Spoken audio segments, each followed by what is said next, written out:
Hello students, welcome back to Lutfus Tutorial Blog again. আজকে আমরা আরেকটি ভিডিও নিয়ে চলে এসেছি। আজকের ভিডিও আলোচনা থাকবে সম্প্রতি হাইলাকান্দি জেলায় অনুষ্ঠিত হওয়া হাফ ইয়ারলি এক্সামিনেশনের সাধারণ বিজ্ঞান পেপারের মাল্টিপল চয়েস কোয়েশ্চন।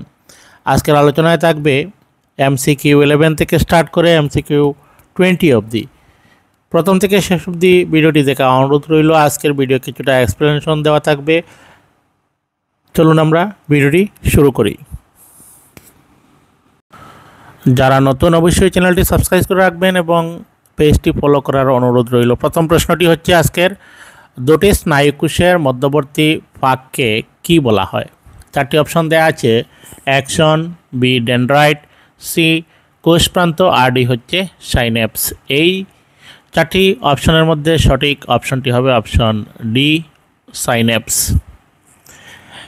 চলে আসছি পরের প্রশ্নে,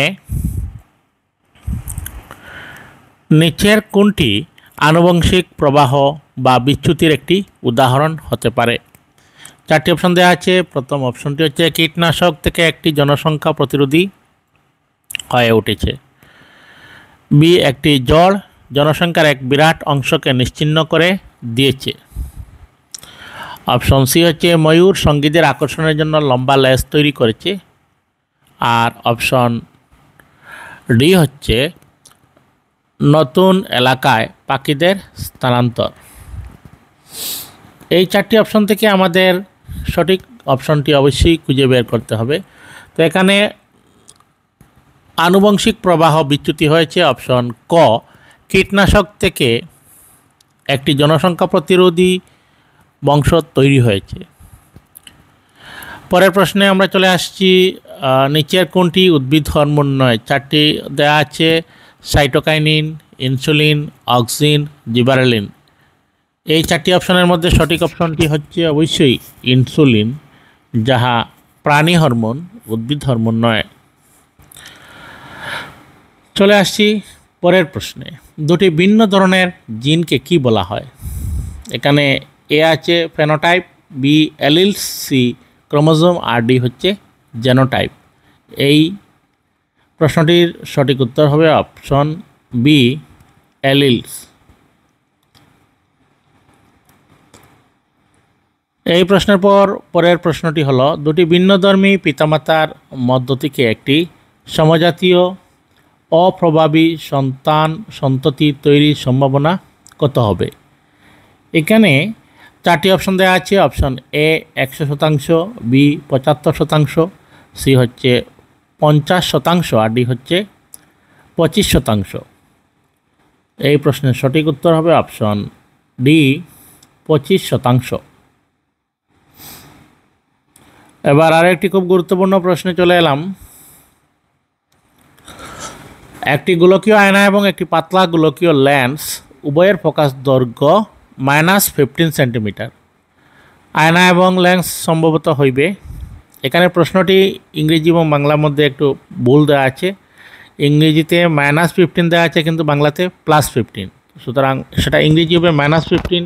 চারটি অপশন দেওয়া আছে, সঠিক অপশনটি আমাদের খুঁজে বের করতে হবে। এটা সঠিক অপশন হবে, যেহেতু এখানে প্রকাশ দৈর্ঘ্য মাইনাস সাইন দেওয়া আছে উভয় ক্ষেত্রে, সুতরাং সেটা অবতল হবে, উভয়ই অবতল, অর্থাৎ আয়নাও অবতল আর লেন্সও অবতল হবে। পরের প্রশ্নে চলে আসছি, লেন্সের ক্ষমতার একক হলো। সেটা খুবই সহজ প্রশ্ন। A dioptre, B metre, C watt, আর ডি হচ্ছে জুল। এই চারটি অপশন থেকে আমাদের সঠিক অপশন বের করতে হবে। সঠিক অপশনটি অবশ্যই হবে অপশন এ, ডায়োপ্টার।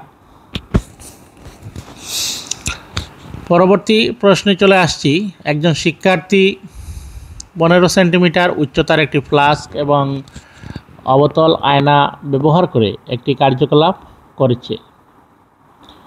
সে দেখতে পেল যে প্রতিবিম্বের উচ্চতা 45 সেন্টিমিটার হয়ে গেছে। তাহলে প্রতিবিম্বের পরিবর্তন কত হবে?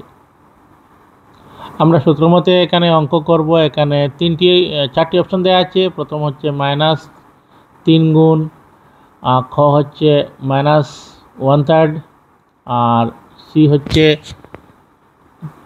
1/3, ডি হচ্ছে 3 টাইমস মানে 3 গুণ। এই প্রশ্নের সঠিক উত্তর হবে অপশন ডি, 3 গুণ। পরের প্রশ্নটি হলো, একটি চিত্র দেওয়া আছে এবং চিত্রে দেখানো হয়েছে একটি কাচের মধ্য দিয়ে আলোকরশ্মি প্রবেশ করছে।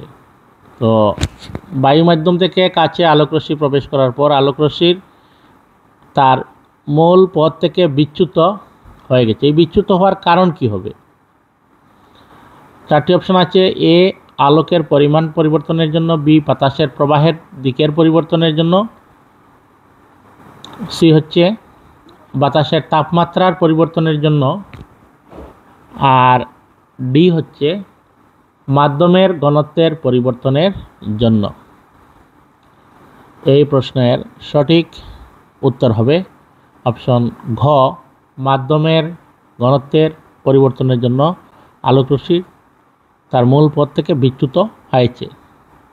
আজকের এই ভিডিও শেষ প্রশ্ন, চোখের লেন্সের ফোকাস দৈর্ঘ্যের পরিবর্তন সাধন করে। এখানে চারটি অপশন দেওয়া আছে। অপশন এ হচ্ছে pupil, B retina, C ciliary পেশি, আর ডি হচ্ছে আইরিস। তো এই প্রশ্নের সঠিক উত্তর হবে অপশন সি, সিলিয়ারি পেশি। ভিডিওটি যদি ভালো লাগে থাকে অবশ্যই লাইক, সাবস্ক্রাইব এবং কমেন্ট করবেন।